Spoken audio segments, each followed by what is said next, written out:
Hi everyone, today we are in the city of Mantova in front of the Biblioteca Teresiana, and today we're going to have the great honor and pleasure of spending some time with some proper historians, not just some guy who reads books and blathers on a podcast. We're going to meet Professor Paolo Golinelli and Professor Valerie Eads and look at some real manuscripts from the time of Matilda, Countess of Canossa.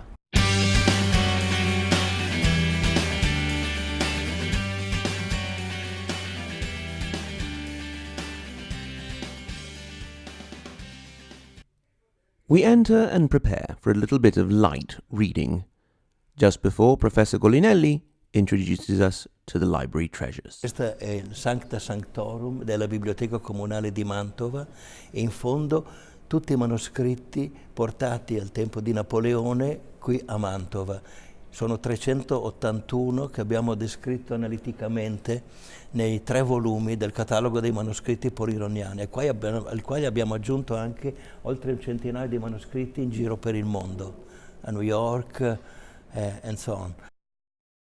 The first little book dates from the early 12th century, round about the time of the death of Matilda of Canossa.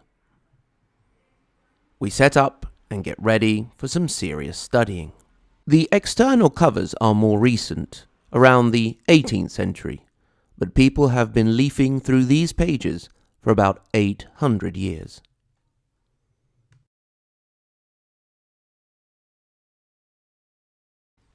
We find some interesting examples of very early sheet music, with only 2 lines instead of the 5 that would appear later.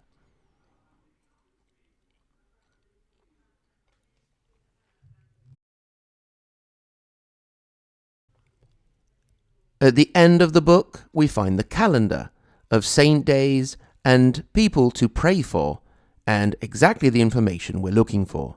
Depositio Domine Matildis, the burial of the Lady Matilda. Her donation to the monastery and her name in this book means that she would be remembered forever.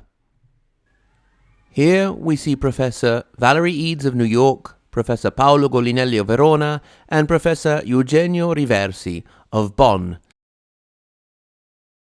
deep in the study of one of the more beautiful aspects of these manuscripts, and that is the miniatures that you find inside them.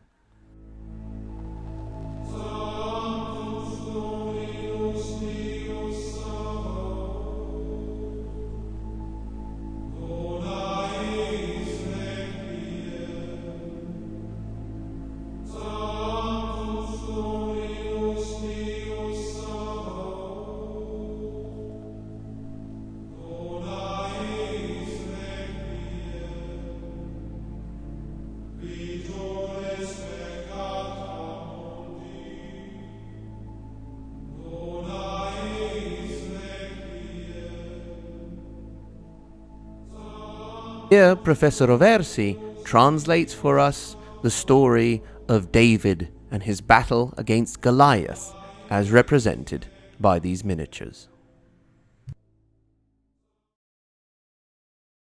So the time has come to say goodbye to Mantova, its history, its lakes, and we thank her for the opportunity to do some proper history.